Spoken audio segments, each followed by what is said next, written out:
think about what science does. Here's all these disparate phenomena, and I have a unifying understanding. And then here's two different theories. Here's Darwinian natural selection, here's Mendelian genetics, and I get modern evolutionary theory, the grand synthesis, right? And why are scientists trying to find the ultimate? Yeah, and those are profound syntheses, and they're profound because they point to a deep underlying unity. Exactly.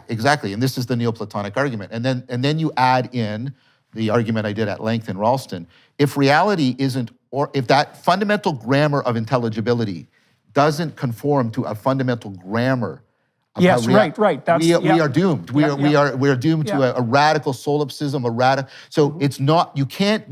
I would argue, and I would ask people to look at the longer argument at Ralston, but you can't take the Kantian position that yes, that is the grammar of intelligibility, but reality is somehow fundamentally different because, just like Clarke's argument, different Clarke, Samuel Clarke, right?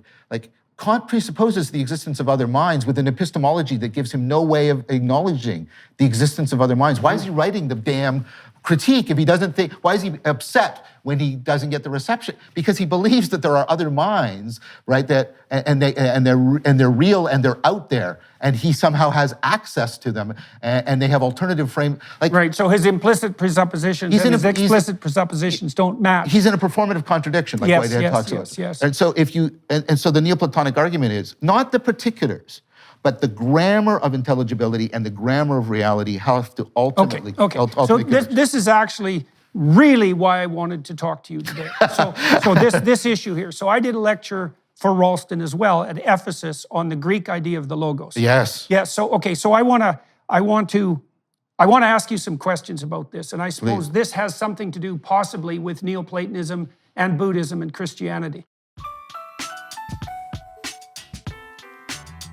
Having a VPN is an important first step towards protecting your online privacy, but choosing a VPN you trust is equally as important.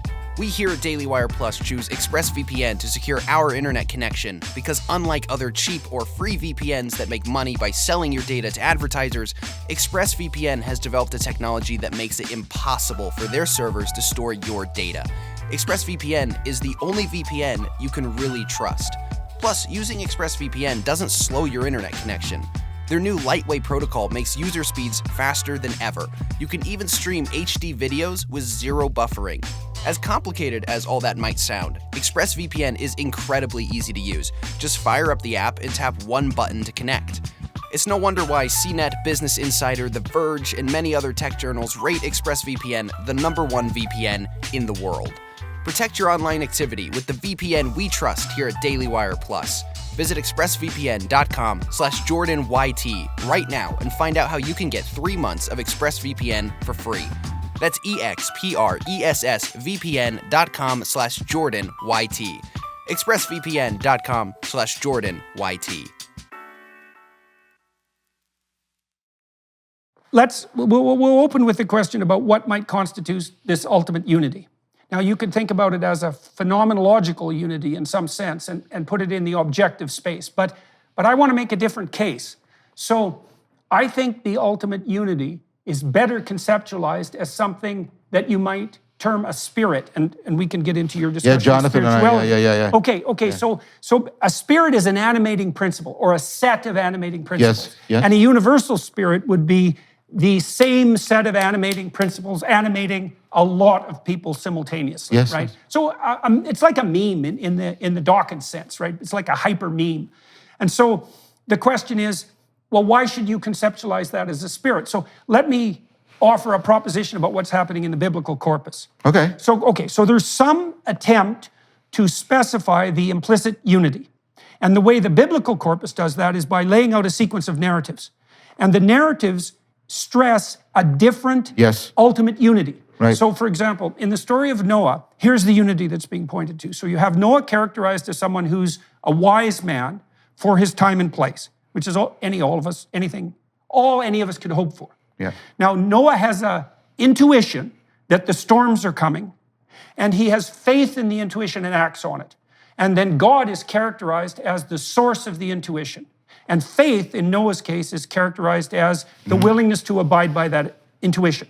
That's the story. Against And then- all the people that are criticizing him. And yeah. against all other things that might occupy his attention. Yes, He yeah. prioritizes that. Yes, yes. Okay, so and that's how he manifests faith in it. That's right. Okay, so now another story bumps up against that.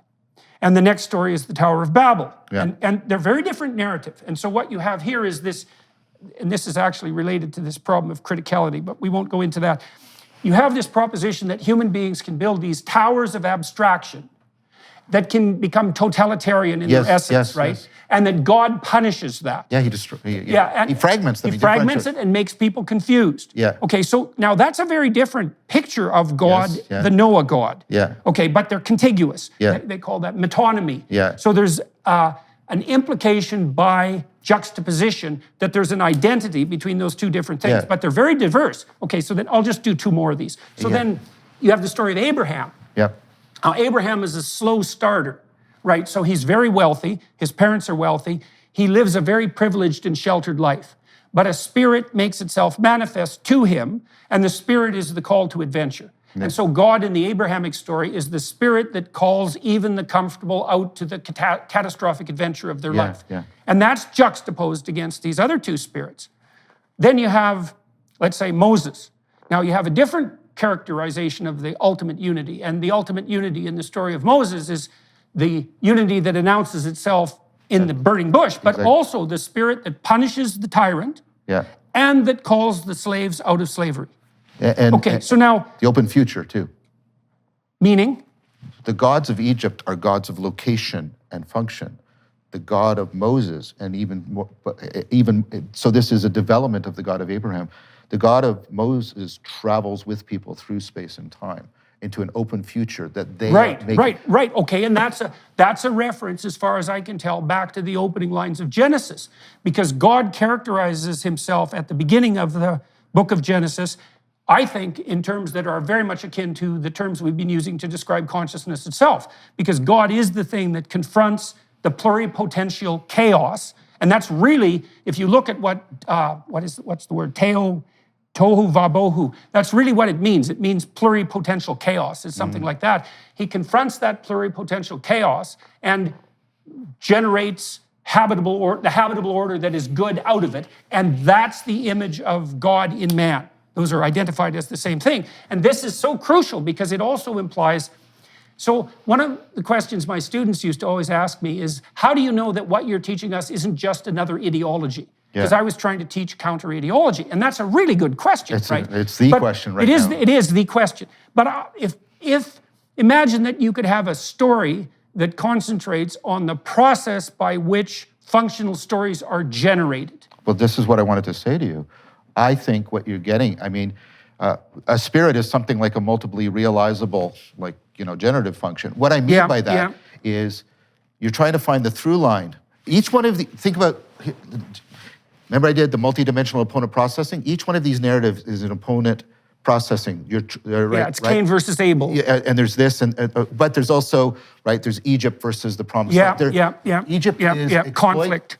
But Egypt is exploit the here now or explore the there then.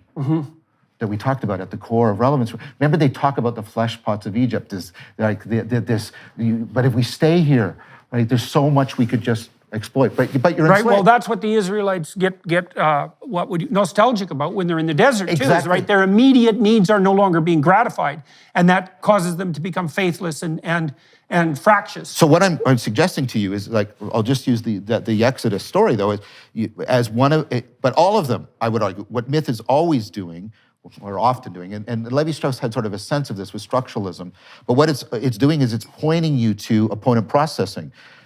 And then you can think of, okay, here's this myth with this opponent processing. Here's this myth with this opponent processing. What's the through lines? And then what I do is I try to find, like what you're doing, what I was talking about earlier, you're trying to find the multi-dimensional, nexus, the through line of the meta. The meta through line. Yeah, of all the opponent processing. You're trying to say, okay, all of the relevance realization, if I could do all the trade-offs, this is Nicholas of Cusa with his open sense of infinity. In the ancient Greek world, infinity is a bad thing. It's chaos. But with Cusa, it opens up into, and then the whole Neoplatonic tradition, into a positive thing. It's like, no, if I could get all of the opposites I would see that in infinity, they all coincide, the coincidence of the opposites. Right. And that would be the culmination, not in any entity, that would be sort of the summation of what our cognition is about. It would be sort of, I would have found the source of intelligibility because I would have moved to the deepest grammar of cognition, which would get me. And that's the resolution of all opposing conflicts.